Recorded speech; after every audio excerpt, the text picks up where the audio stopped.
عزیزان گرامی، یہ جتنا بھی دین کا پورا نظام ہے، اگر اسے سمجھنا ہے تو سمجھنے کی ضرورت ہے دین کے پیشوا کون سی ہستیاں ہیں۔ جب آپ کسی ایسی ہستی کے پیچھے چلیں گے تو خود بخود آپ کو واضح ہوتا چلا جائے گا کہ یہ دین بہت بلند باعظمت دین ہے۔ آج پوری دنیا دم بخود ہے۔ ایک بہت بڑا مغربی مفکر ہے، نام لینا مناسب نہیں میں سمجھ رہا ہوں اس لیے میں نام نہیں لے رہا ہوں، وہ کہتا ہے کہ میں نے دیکھا کسی بھی دین کو وہ اس طرح سے ترقی نہیں کر پایا جس طرح سے اسلام، اور اسلام میں بھی شیعہ۔ تو کہا میں نے بہت سوچا۔ فرانس کا ایک بہت بڑا فلسفی ہے، بہت بڑا مفکر ہے، اس نے پوری دنیا کا دورہ کیا تھا، تمام ادیان عالم کو، پروفیسر تھا یونیورسٹی کے اندر، بہرحال اگر کہیں تو ہنری کوربن نام ہے، بہت بڑا پروفیسر رہا فرانس کا۔ اس نے کہا میں ساری دنیا میں گیا، خود عیسائی تھا، اس نے کہا میں نے یہودیوں کو اسٹڈی کیا، میں نے عیسائیوں کو اسٹڈی کیا، ہندوؤں کو، بدھ مت کے ماننے والوں کو، سب کو اسٹڈی کیا، مسلمانوں کو۔ تو میں نے دیکھا کہ بہت سے افراد جیسے ہی ان کے انبیاء گئے تو ان کے جو جذبات تھے وہ مان پڑتے چلے جا رہے تھے۔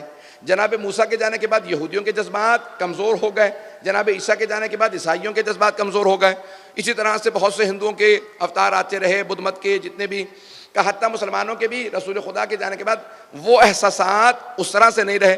لیکن پھر بھی میں نے دیکھا کہ ایک ایسا طبقہ ہے جس کی حرارت ہر سال بڑھ جاتی ہے۔ کہ میں بہت سوچا کرتا تھا یہ کیسے ممکن ہے کہ حسین ابن علی کو 1400 سال ہو گئے ہیں کہ شہید کر دیا گیا، لیکن پھر مجھے احساس ہوا کہ جیسے ہی محرم آتا ہے ایک ایسی تحریک سی پیدا ہوتی ہے کہ خون حسین ابن علی اپنا اثر دکھاتا ہر سال محرم میں، اور ایک ایسا معجزہ ہے کہ جس کی کوئی تفسیر نہیں کر سکتا، اس معجزے کو سمجھایا نہیں جا سکتا، صرف محسوس کیا جا سکتا ہے۔ اور اگر کوئی دنیا کا آدمی محسوس کرنا چاہتا ہے کہ امام حسین کا معجزہ کیسا معجزہ ہے، ہماری مجلسوں میں آ کے محسوس کرے۔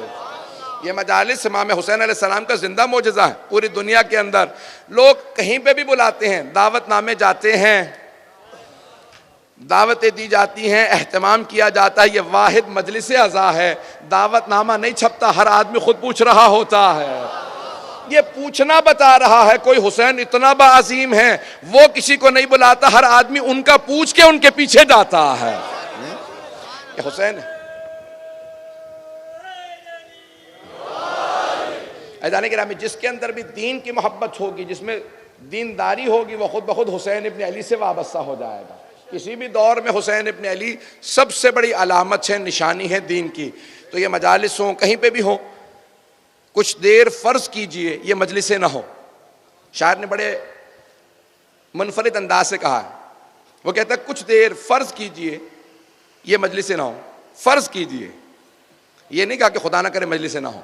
شاعر کہتا ہے کہ کچھ دیر فرض کیجئے یہ مجلسیں نہ ہو، سارا جہاں حسین کا قاتل دکھائی دے۔ وہ کہتے ہیں کہ جناب سید الشہداء علیہ السلام ایک ایسی ہستی ہیں کہ جن کو دیکھنے کے بعد انسان کو محسوس ہوتا ہے کہ واقعاً شہید ہونے کے باوجود بھی خون کو تلوار پہ اگر فتح ہوتی ہے تو کربلا میں نظر آتی ہے۔ لبیک یا حسین۔ عزیزان گرامی، یہ لبیک، میں کیونکہ وقت کے اندر کوشش کر رہا ہوں کہ زیادہ سے زیادہ مطالب کو پیش کروں تو توجہ میرے ساتھ رہے گی عزیزان گرامی۔ اب دین ایک ایسی شے کا نام ہے کہ اگر آپ خود عمل نہ بھی کرتے ہوں دوسروں کو رکاوٹ نہ بنے، جو دوسروں کو روکتا ہے وہ خود بھی محروم ہو جاتا ہے، اور اگر کوئی کسی اور کے دین پہ عمل کرنے سے خوش ہوتا ہے اللہ اسے بھی توفیق دیتا ہے، وہ دیندار بن جاتا ہے۔